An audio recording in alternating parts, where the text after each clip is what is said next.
உன் கொழுந்தை இந்த வீட்டுல டிரைவரா இருக்க கூட தகுதி இல்லாதவன். மளிகை கடைக்காரனுக்கு இந்த வீட்டு சம்பந்தம் கேக்குதோ, மொத்த குடும்பத்தையும் பெட்ரோல் ஊத்தி கொளுத்தி விடுவேன்.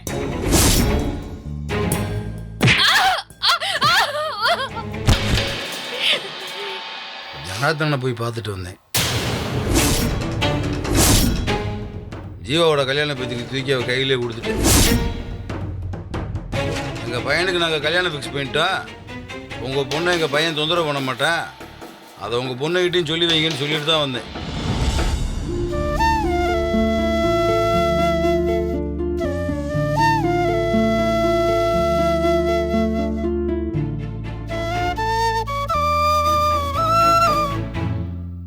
அவரை நான் பார்த்த விஷயத்த உங்கள் 2 பேர்ட்டையும் சொல்ல வேணாம்னு தான் நினச்சேன். இருந்தாலும் நீங்கள் 2 பேரும் தெரிஞ்சுக்கிறது நல்லது இல்லையா, அதனால தான் சொன்னேன். நான் பார்த்த ஜனார்தன் முகத்தை நீங்கள் 2 பேரும் பார்த்தீங்கண்டா மிரண்டு போயிருப்பீங்க. அவ்வளோ வெறுப்பும் கோபமும் அந்த ஆள் மூஞ்சில் இருந்துச்சு.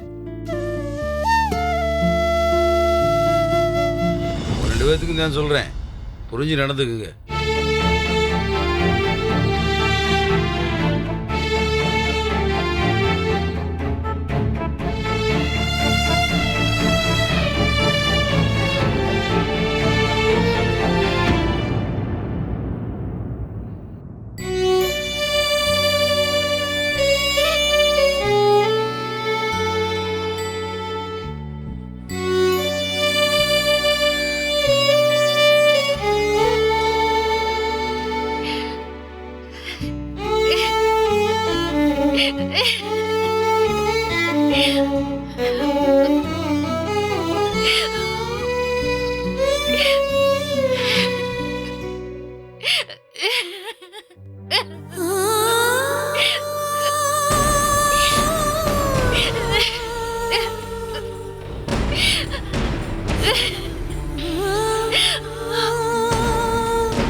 உன் கொழுந்தை இந்த வீட்டுல டிரைவரா இருக்க கூட தகுதி இல்லாதவன். மளிகை கடைக்காரனுக்கு இந்த வீட்டு சம்பந்தம் கேக்குதோ, மொத்த குடும்பத்தையும் பெட்ரோல் ஊத்தி கொளுத்தி விடுவேன்.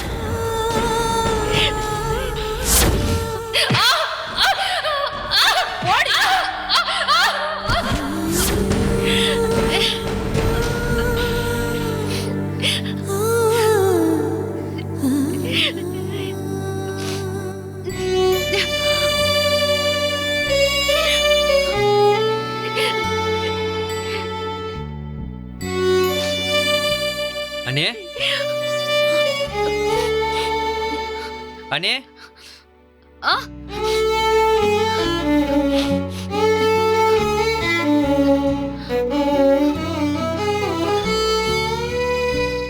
அண்ணே,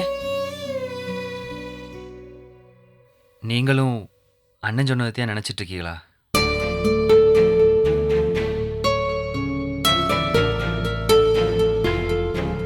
மீனாவோட அப்பா கூப்பிட்டதும் அண்ணன் பத்திரிக்கையை கொடுத்துட்டு வந்தேன்னு சொல்லிச்சே, என்ன நீ இது?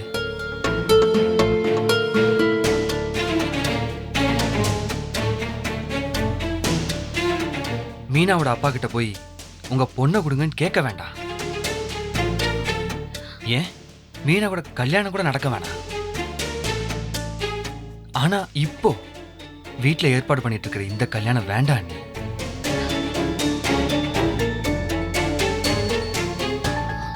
அது மீனாவை ஏமாத்தின மாதிரி இருக்கும். அவளை அப்படியே விட்டுட்டு என்னால வேற ஒரு பொண்ணை கல்யாணம் கட்டிக்க முடியாத. நீ ப்ளீஸ் பத்திரிக்கைய அன்னைக்கு கொடுத்தேன்னு சொன்ன மாதிரி தயவு செஞ்சு யாருக்கும் கொடுத்துடாதீங்க.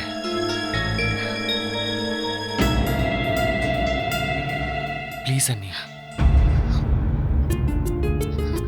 இப்ப கூட இதை போய் அண்ணன் கிட்ட சொல்லிடலாம். ஆனா அண்ணன் எது சொன்னாலும் முடியாதுன்னு சொல்லி எங்க யாருக்குமே பழக்கம் இல்லை அண்ணி. நாங்க ஏதாவது சொல்லணும்னா உங்ககிட்ட தானே சொல்லுவோம். திரும்ப திரும்ப உங்களை கஷ்டப்படுத்துறேன், தொந்தரவு பண்றேன்னு நல்லா தெரியுது. ஆனா எனக்கு வேற வழி தெரியல அண்ணி. தயவு செஞ்சு இந்த கல்யாணத்தை நிறுத்துங்க. எனக்கு இந்த கல்யாணம் வேண்டாம் அண்ணி.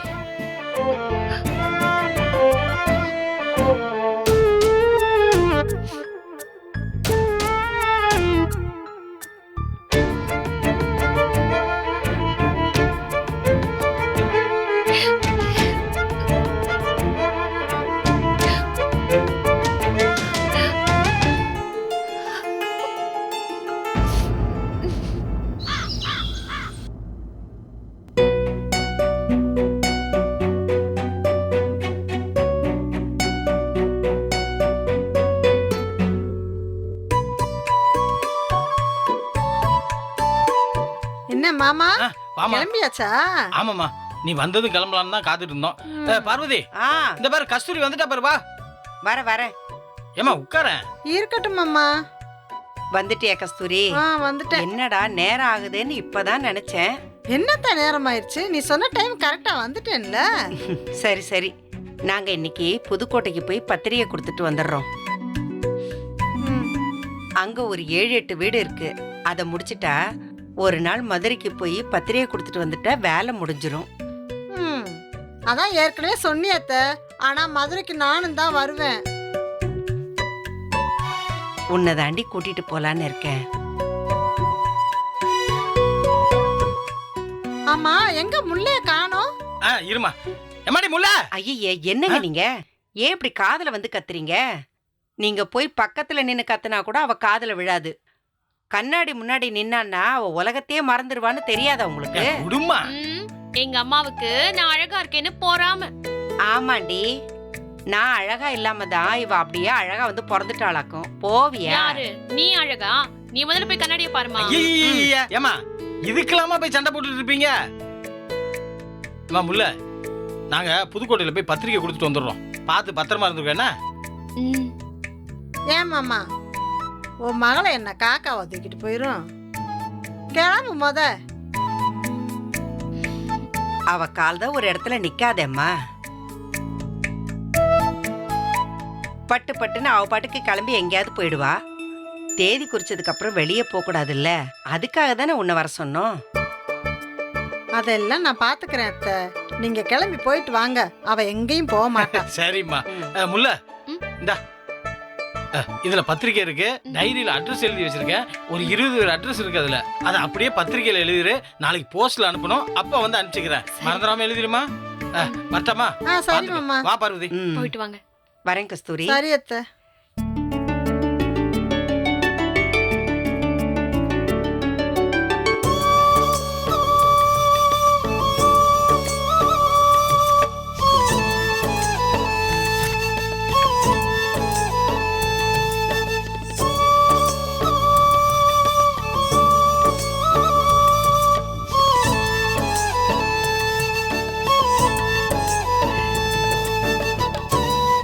ஜீவானந்தம் வெட்ஸ் முல்லை. ஆரம்பிச்சிட்டேல. போங்க அத்தாச்சி.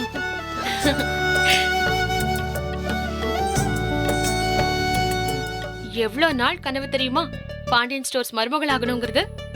ஏண்டி என்னமோ அம்பானி குடும்பத்துல மருமகளாக போற மாதிரி பேசுற? யாரா இருந்தாலும் ஜீவா மாமா பக்கத்துல வர முடியுமா? ஆமா, நானும் கேட்கணும்னு நினைச்சேன். உன் ஜீவா உனக்கு என்னடி வாங்கி கொடுத்தான்? என்ன வாங்கி கொடுத்துச்சுன்னா புரியலையே. எங்க வீட்டுக்கிட்ட ஒரு பிள்ளை இருக்கும்ல, ஒடிசலா வெள்ளையா. ஆமா, அந்த பிள்ளைக்கு இப்பதான் கல்யாணம் நிச்சயம் பண்ணிருக்காங்க. அரேஞ்சு மேரேஜ் தான். மாப்பிள்ள அந்த பிள்ளைக்கு ஒரு புது போன் வாங்கி கொடுத்திருக்கான். 15,000மா.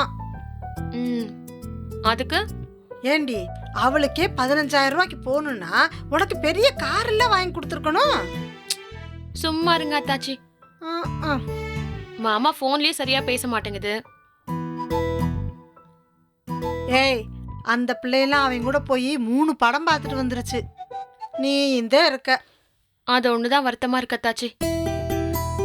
இந்த மாமா ஏன் இப்படி பண்ணுதுன்னே தெரியல. ஏய், அவன் தான் பால் டப்பாவா இருக்கானே. வீட்ல பெர்மிஷன் கொடுத்துருக்க மாட்டாங்க போல இருக்கு. முல்ல, இப்ப விட்டுப்பிடி. ஆனா எப்பவும் அப்படியே இருக்காத. கல்யாணம் ஆனதும் உன் கண்ட்ரோலுக்கு கொண்டு வந்துரு. அதெல்லாம் மாமா என் பக்கம் வந்துரும். எப்படி? நான் அன்பா இருந்தா மாமா என் பக்கம் தானே இருக்கும். சினிமா பார்த்து கத்துக்கிட்டியாக்கும். அன்பெல்லாம் வேலைக்கு ஆகாது முல்ல. அன்பை வச்சுக்கிட்டு ஒரு புண்ணாக்கும் பண்ண முடியாது. போங்க அத்தாச்சி, அப்படிலாம் இல்ல. நான் மாமா மேல அன்பா இருந்தா தானே மாமா என் மேல அன்பா இருக்கும். உனக்கு ஆம்பளையில பத்தி தெரியாது முல்ல. பின்னாடியே நாய்க்குட்டி மாதிரி போய்கிட்டே இருந்தவனு வையி, எட்டி உதச்சிட்டு போய்கிட்டே இருப்பாங்க. மாமா மாமான்னு விழுந்து கிடந்தா தலையில ஏறி ஆடுவாங்க. கொஞ்சம் கண்டிஷனா இருக்கணும். அப்படியே கிரிப்பா பிடிச்சுக்கணும். கொஞ்ச நாள் அவங்க போக்குலயே போய் நம்ம வழிக்கு கொண்டு வந்துடணும். அப்பதான் நம்ம சொல்றத கேட்பாங்க. நம்ம சொல்றத கேட்காத புருஷன் கூட நம்ம ஏண்டி வாழணும்? அப்படியா சொல்றீங்க? ஆமா, எனக்கு என் மாமா என் பக்கத்திலேயே இருக்கணும். என்கிட்ட பிரியமா இருக்கணும். கோச்சிக்கவே கூடாது. அதுக்கு நான் என்ன செய்யணும் அது மட்டும் சொல்லுங்க அத்தாச்சி. இங்க வா முல்ல. அது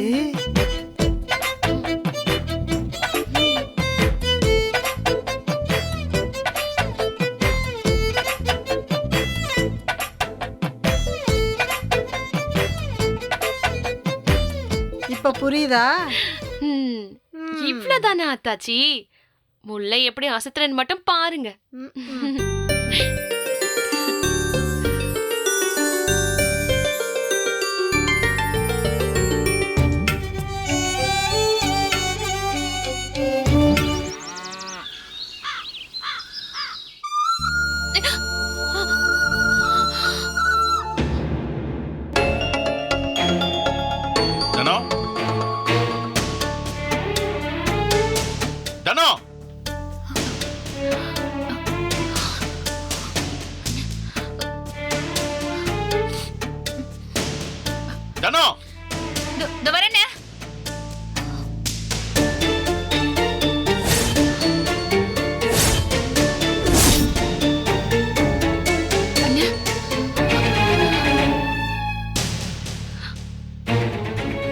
நான் அவ்வளவு சொல்லியும் எதுக்காக ஜனதான் வீட்டுக்கு போனேன்?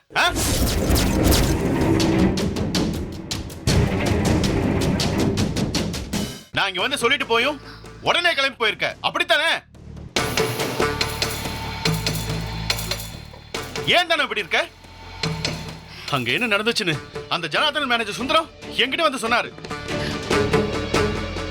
சொன்ன அவரே அப்படி பதறினார்னா கேட்டு எனக்கு எப்படி இருக்கும்?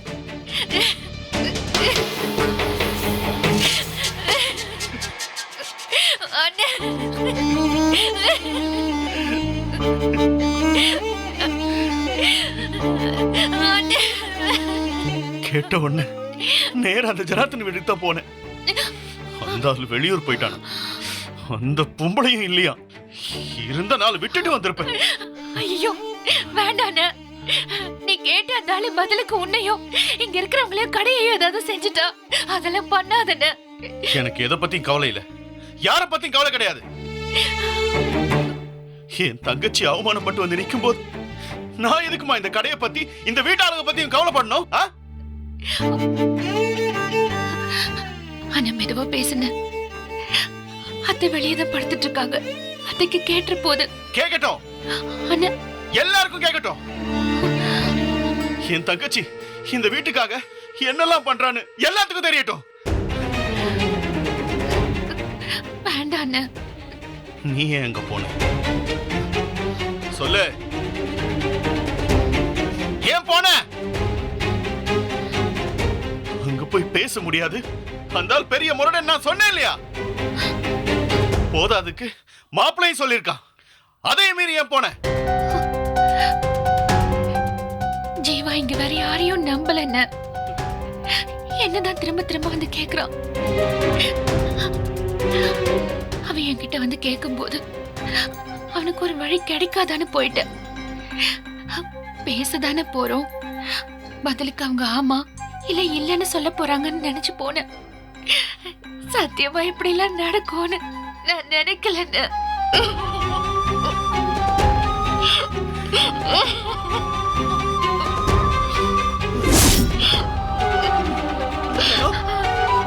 ஐயோ ஐயோ எவ்வளவு பெரிய காயம், வலிக்குதாடா? இல்ல உன்னை எப்படி எல்லாம் வளர்த்தோம். வீட்டுல ஒரு வேலை செய்ய விட்டுருப்போமா? இல்ல நான் ஒரு வார்த்தை உன்னை சொல்லிருப்பேனா? அம்மா உன்னை திட்டி இருக்குமா இல்ல அடிச்சிருக்குமா? வீட்டுல ராஜகுமாரி மாதிரி இருந்த இங்க வந்து இப்படி சீரியல் எரியம்மா.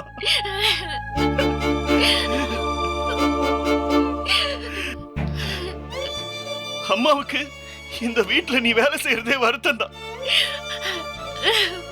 ஒரு பொண்ணை பெத்து வீணா போன இடத்துல கட்டி கொடுத்துட்ட வேணும் டெய்லி என்கிட்ட போலம்புது.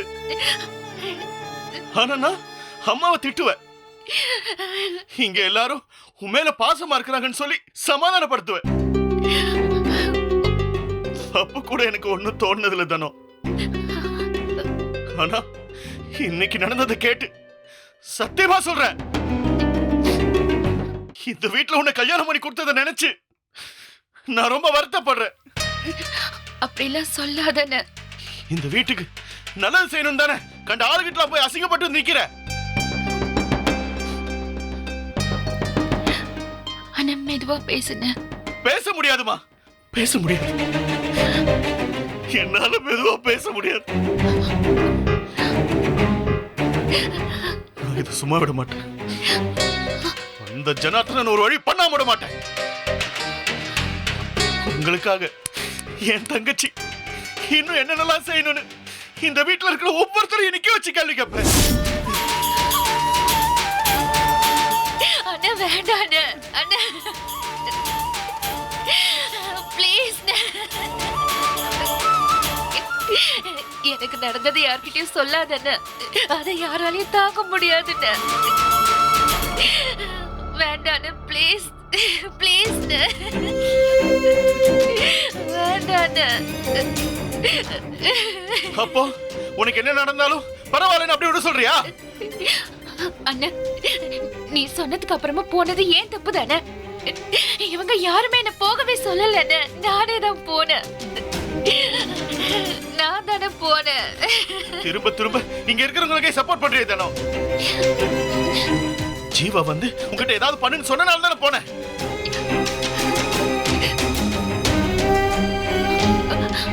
அவனும் என்ன போய் பொண்ணு கேளுங்கன்னு சொல்லலையே.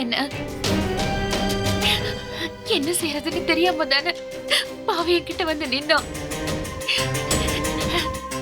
நீ இப்போ இத போய் சொன்னா அவங்க யாரும் தாங்க மாட்டாங்க.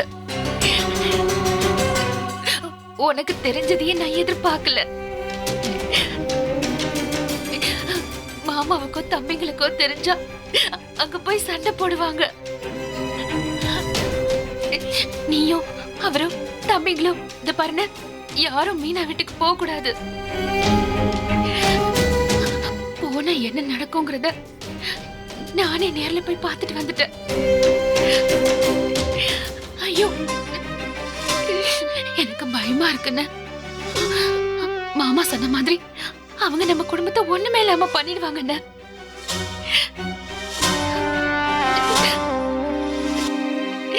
அண்ணா, நீ போக மாட்டேன்னு எனக்கு சத்தியம் பண்ணி கொடு. சொல்லண்ண, தம்பிய கிட்டயோ மாமா கிட்டயோ நீ சொல்லக்கூடாது. இது ஏன் மேல சத்தியம்? சொல்லுண்ண. அம்மா சொன்னப்ப எனக்கு தெரியல, ஆனா இப்ப சொல்றேன். உனக்கு பைத்தியம் தான் பிடிச்சிருக்கு. ஒருத்தி இவ்வளவு தூரம் எதுக்காக மத்தவங்களுக்காக உயிரை கொடுக்கணும்? மூர்த்தியை விட அவன் தம்பிங்க மேல உனக்கு என்ன அப்படி ஒரு அக்கறை? அவன் என் பையன். எப்படின்னு விட சொல்ற? அவனுக்கு பிடிச்ச வாழ்க்கையை அமைச்சு கொடுக்க முடியலங்கிற குற்ற உணர்ச்சி காலம் பூரா என் மனசு குத்தோன்னு.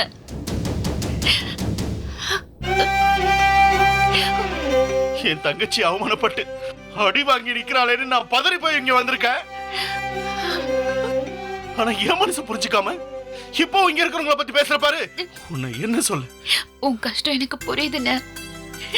என் கஷ்டம் அவங்க யாருக்கும் வரக்கூடாதுன்னு தான் நான் அண்ணா